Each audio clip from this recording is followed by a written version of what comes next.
ہی نہیں ہے، پتہ بھی ہے یہ کب کی بات ہے، یہ کیوں کہا، اللہ نے پہلا کیوں لگایا وحی کا؟ یعنی کہنے کی کوئی ایسی بات تھی کہ لوگ اس سے عاجز آ گئے تھے، تو اللہ نے کہا اپنی طرف سے نہیں کہتا، میری طرف سے کہتا ہے،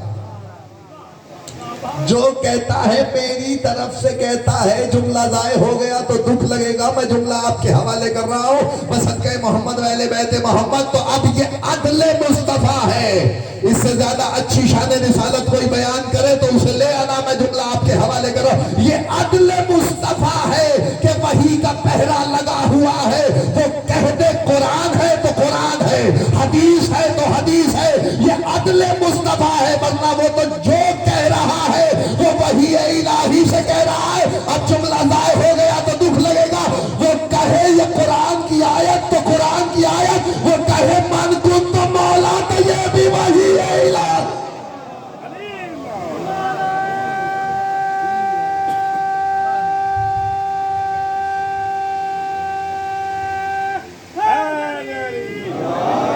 کیونکہ جو کہتا ہے وہ وحی ہے، اسی زبان اثر سے ایک فقرہ نکلا، اولنا محمد وآوسطنا محمد وآخرنا محمد وکلنا محمد۔ لیجئے تمہید ختم ہو گئی، دامن وقت میں زیادہ گنجائش بھی نہیں، 4 فقرائیں ہیں فقہ جعفری کے علاوہ مسلمانوں کے یہاں پوری مملکت اسلامی میں، ڈاکٹر صاحب 4 فقرائیں ہیں کہ جن پر پوری امت مسلمہ عمل کر رہی ہے، کوئی امام ابو حنیفہ کی فقہ پہ عمل کر رہا ہے، کوئی امام شافعی کی فقہ پہ عمل کر رہا ہے، کوئی امام مالک کی فقہ پہ عمل کر رہا ہے، کوئی امام حنبل کی فقہ پہ عمل کر رہا ہے۔ جو امام ابو حنیفہ کی فقہ پہ عمل کر رہے ہیں وہ حنفی ہیں، جو امام شافعی کی فقہ پہ عمل کر رہے ہیں وہ شافعی ہیں، جو امام مالک کی فقہ پہ عمل کر رہے ہیں وہ مالکی ہیں، جو امام احمد بن حنبل کی فقہ پہ عمل کر رہے ہیں وہ حنبلی ہیں، اور ان کے علاوہ ایک فقہ اور ہے جو ہے امام جعفر الصادق کی۔ بتانا صرف مقصود یہ ہے کہ یہ جو چاروں فقہ کے امام ہیں، یہ جو چاروں فقہ کے امام ہیں، یہ چاروں فقہ کے امام بالواسطہ یا بلا واسطہ امام جعفر الصادق کے شاگرد ہیں۔ بات واضح ہو گئی آپ کو؟ بالواسطہ یا بلا واسطہ امام جعفر الصادق کے شاگرد ہیں، اور یہ چاروں ائمہ جو ہیں امت مسلمہ کے، ان میں سے اگر کوئی حدیث کا فقہ کا ماہر ہے تو وہ تفسیر کا ماہر نہیں ہے۔ یہ میں خود سے نہیں کہہ رہا، جائیے آپ علماء اسلام سے پوچھیے گا، کیونکہ انہوں نے تفسیر لکھنے والے، تفسیر کا جو امام بنایا ابن کثیر کو بنایا، سالبی کو بنایا، یہ بڑی آلوسی کو بنایا، یہ بڑی بڑی تفسیریں محدثین گزرے اور مفسر گزرے جنہوں نے یہ بڑی بڑی تفسیریں لکھی۔ اس کا مطلب یہ ہے کہ انہوں نے فقہ امام ابو حنیفہ سے لی ہے، تفسیر امام راضی سے لی ہے۔ تھوڑا سا میرا مقدمہ سمجھیے تو میں بات کو آسان کروں۔ تو فیصلہ یہ ہوا کہ یہ چاروں ائمہ فقہ کے امام ہیں، تفسیر کے نہیں۔ یہ چاروں ائمہ فقہ کے امام ہیں، حدیث کے نہیں۔ مجھے اس سے بحث نہیں ہے کہ آپ کس کی فقہ پہ عمل کر رہے ہیں، میں تو آپ کے سامنے ایک روشن دلیل واضح کرنے جا رہا ہوں۔ لیکن اسی زمانے میں میرے امام کا عالم یہ ہے کہ بزم سجی ہوئی ہے، 4000 طلاب بیٹھے ہوئے ہیں، پڑھانے والا ایک ہے، پڑھنے والے 4000 ہیں، اور 4000 ایک سبجیکٹ نہیں پڑھ رہے۔ بات